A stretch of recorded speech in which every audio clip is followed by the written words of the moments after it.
എല്ലാവർക്കും പുതിയൊരു ടോപ്പിക്കിലേക്ക് സ്വാഗതം.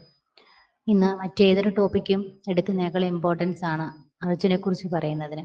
അർജുൻ ആരാണെന്ന് നിങ്ങളോട് ആരോടും ഞാൻ പ്രത്യേകിച്ച് പറയേണ്ടതില്ല. ഈ ഒരു 1 വീക്ക് മുതൽ നമ്മൾ ഓരോ മലയാളിയുടെയും മനസ്സിൽ ഈ ഒരു പേര് മായാതെ കിടപ്പുണ്ട്. ഇനി നിമിഷം വരെ എനിക്ക് തോന്നുന്നു ഫോണിൽ ഇൻസ്റ്റയും ഫേസ്ബുക്കും നിങ്ങൾ ഏറ്റവും കൂടുതൽ തിരഞ്ഞ വാർത്ത എന്ന് പറയുന്ന അർജുനെ കുറിച്ച് തന്നെയായിരിക്കും. ഞാൻ ഈ ഒരാഴ്ച മുഴുവൻ ഞാൻ കണ്ട ഓരോ വ്യക്തിയും, എനിക്കറിയാവുന്ന ഓരോ വ്യക്തിയും, അതിലൊരു ചെറിയ കുട്ടി മുതൽ വലിയ വൃദ്ധജനങ്ങൾ വരെ, സീരിയലൊക്കെ കാണുന്ന വീടുകളിലാണെങ്കിൽ എൻ്റെ വീട്ടിൽ പോലും അതിന് പകരം ന്യൂസ് ചാനലുകളാണ്. അഥവാ ഒന്ന് സീരിയലിലേക്ക് പോയപ്പോൾ പെട്ടെന്ന് അവർ ന്യൂസ് ചാനലിലേക്ക് തിരിച്ചു വരും. കാരണം അർജുനെ കിട്ടിയോ, തിരച്ചിൽ നിർത്തിയോ, എന്തായി.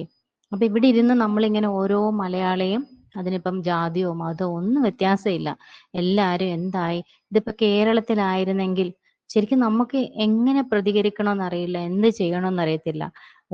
ഓരോ മലയാളിയുടെ മനസ്സും വൈകാരികമായിട്ട് പ്രതികരിച്ചുകൊണ്ടിരിക്കുകയാണ്. എങ്ങനെ കിട്ടും, അദ്ദേഹത്തെ എങ്ങനെ എവിടെ കണ്ടെത്തും.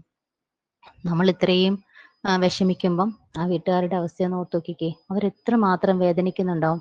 ശരിക്കും നമ്മുടെ ആ സഹോദരൻ അത് തിരിച്ചു വരാൻ വേണ്ടി ഓരോ മലയാളിയും ഇങ്ങനെ കാതോർത്തിരിക്കുകയാണ് ഒരു പോസിറ്റീവായ വാർത്ത കേൾക്കാൻ വേണ്ടി. ഓരോ നിമിഷവും സിഗ്നൽ ലഭിച്ചു എന്ന് കേൾക്കുമ്പോൾ പെട്ടെന്ന് തന്നെ അവിടുത്തെ മണ്ണൊക്കെ മാറ്റിയിട്ട് ആ വണ്ടി കാണണേ എന്നായിരുന്നു.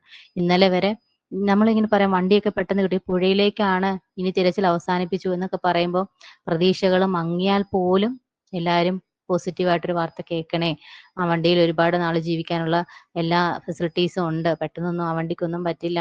ഇതൊക്കെ കേൾക്കുമ്പം ഓരോ വ്യക്തിയും, ചെറിയ കുട്ടികൾ വരെ, സ്കൂൾ വിട്ടു വരുന്ന കുട്ടികൾ വരെ ഓടി വന്നിട്ട് ആദ്യം ചോദിക്കുന്നത് വാർത്ത വെച്ചേ, എന്തായി, പിന്നെ ആ ചേട്ടനെ കിട്ടിയോ. ഇങ്ങനെയുള്ള വാർത്തകൾ എല്ലായിടത്തും ഇതുപോലെ തന്നെയായിരുന്നു. ജോയിക്ക് ഇതുപോലെ കാണാതെ പോയപ്പോഴും നമ്മൾ ഓരോരുത്തരും കാതോർത്തിരുന്ന വാർത്ത. പക്ഷെ അർജുൻ ഇപ്പോഴും തിരിച്ചു വരുമെന്ന് തന്നെയാണ് ഓരോ മലയാളിയും പ്രതീക്ഷിക്കുന്നത്.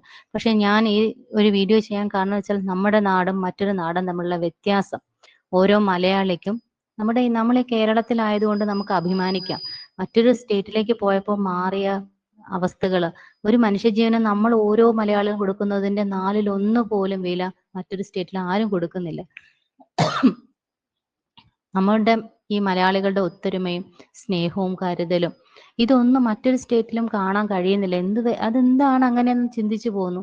കാരണം ഞാൻ ഇത്രയും നാളും കരുതുന്നത് ഇന്ത്യയിൽ എല്ലാവരും, ഇന്ത്യ എൻ്റെ രാജ്യമാണെന്ന് പറയുമ്പം എല്ലാ ഇന്ത്യക്കാരും നമ്മൾ ഒരുപോലെയാണ്, എവിടെ ചെന്നാലും നമുക്ക് ആ ഒരു പരിഗണന ഒന്നുമില്ല. സോറി, നമുക്ക് നമ്മുടെ മലയാളികൾ എവിടെ ഉണ്ടെങ്കിലും നമ്മൾ പറയില്ലേ, ലോകത്തിന്റെ ഏത് കോണിൽ പോയാലും ഒരു മലയാളി ഉണ്ടാവുന്നു. ശരിക്കും അങ്ങനെ ഒരു മലയാളി ഉണ്ടാവുക, അതിലും എങ്ങനെ ഒരു മലയാളിയായി തീരുക എന്നതൊക്കെ എന്താ പറയാ, അത് നമുക്കൊരു ആശ്വാസമാണ്. ഇപ്പൊ നമ്മുടെ കൂട്ടത്തിൽ ഒരാൾ അവിടെ കാണാതെ പോയിട്ട് ഏറ്റവും കൂടുതൽ നമ്മൾ വിഷമിക്കുന്ന പോലെ വേറെ ഈ ലോകത്ത് എല്ലായിടത്തും ഇരുന്നൊരു മലയാളി വിഷമിക്കുന്നുണ്ടായിരിക്കും. ആ ഒരു വാർത്ത കിട്ടണേ എന്നുള്ള പ്രാർത്ഥനയോടെ ഇരിക്കുന്നുണ്ടായിരിക്കും. എത്ര കുടുംബങ്ങളിൽ ഇപ്പൊ പ്രാർത്ഥന ഉണ്ടായിരിക്കും, ജപിക്കുന്നുണ്ടായിരിക്കും. എനിക്ക് ഉറപ്പാണ് എൻ്റെ വീട്ടിൽ പോലെ തന്നെ എല്ലാ വീട്ടുകാരും മനസ്സറിഞ്ഞ് പ്രാർത്ഥിക്കുന്നുണ്ട്, അർജുൻ തിരിച്ചു വരണേ എന്ന്. നമ്മുടെ ഈ ഒത്തൊരുമയും ഐക്യവും ശരിക്കും പറഞ്ഞാൽ എന്താ പറയുന്നത്, ശരിക്കും അത്ഭുതവും. ഇത് ഇങ്ങനെ തന്നെ പോകണം, ഇങ്ങനെ തന്നെ ഈ ഒത്തൊരുമയോടെ ഒറ്റക്കെട്ടായിട്ട് നമുക്ക് നിൽക്കാൻ കഴിയട്ടെ. മറ്റൊരു നാട്ടിൽ പോയാൽ പോലും ഇത് നമുക്ക് നഷ്ടപ്പെടരുത്.